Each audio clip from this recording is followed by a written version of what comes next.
നിങ്ങൾ അറിഞ്ഞോ കൂട്ടുകാരെ, ഈ കൊച്ചു കേരളത്തിൽ എന്തൊക്കെ വാർത്തകളാണ് നടക്കുന്നത്?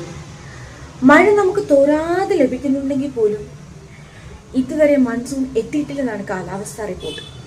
ജൂൺ 5, 6 തീയതികളിൽ എത്തുമെന്നാണ് സൂചന. കുഞ്ഞുങ്ങൾക്ക് സ്കൂൾ തുറന്നുകൊണ്ട് ബാഗും പെൻസിലും യൂണിഫോമും ഒക്കെ മേടിച്ചു. എന്നാൽ കുട മേടിക്കാൻ മറക്കല്ലേ, ദേ മൺസൂണിങ് എത്തി. നമ്മുടെ കേരളത്തിലെ ഇലക്ഷൻ റിസൾട്ട് വന്നതിന് ശേഷം നമുക്ക് ഏവർക്കും അറിയാം നമ്മുടെ സ്പീക്കറിനെ തിരഞ്ഞെടുത്ത കാര്യം. എന്നാൽ ഇന്ന് ജൂൺ 2, 2026 16ാമത് കേരള നിയമസഭ ഡെപ്യൂട്ടി സ്പീക്കറിനെ തിരഞ്ഞെടുത്തിരിക്കുകയാണ്. അത് ആരാണെന്നല്ലേ? ഷാനിമോൾ ഉസ്മാൻ. ചുഴലിക്കാറ്റിനെ പോലെ തുരത്തുവാൻ വേണ്ടിയിട്ട് നമ്മുടെ കേരള സർക്കാർ ലഹരി മാഫിയകൾക്കെതിരെ ആരംഭിച്ചിരിക്കുന്ന ക്യാമ്പയിനാണ് operation Thoofan the narco hunt. നമ്മുടെ സ്കൂളിലും കോളേജുകളിലും നമ്മുടെ വിദ്യാർത്ഥികളെ ലക്ഷ്യമിടുന്ന ലഹരി മാഫിയകൾക്കെതിരെ അവരെ തുരത്തി ഓടിക്കുവാൻ ഉള്ള ഒരു ക്യാമ്പയിൻ പദ്ധതിയാണ്.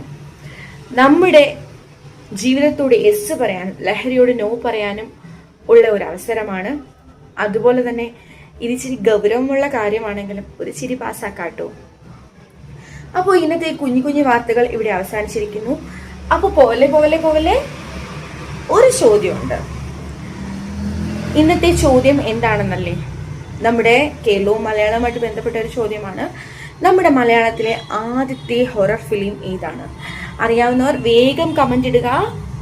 അപ്പോൾ എല്ലാ ദിവസവും ഇതുപോലെ കുഞ്ഞു കുഞ്ഞു വാർത്തകളും ഓരോ ഡെയിലി ക്വസ്റ്റ്യൻസുമായിട്ട് വരുന്നതാണ്. അപ്പോൾ ഈ പേജ് ഫോളോ ചെയ്യാൻ മറക്കണ്ട, ഈ ചാനൽ ഫോളോ ചെയ്യാൻ മറക്കണ്ട. അപ്പോൾ താങ്ക് യു.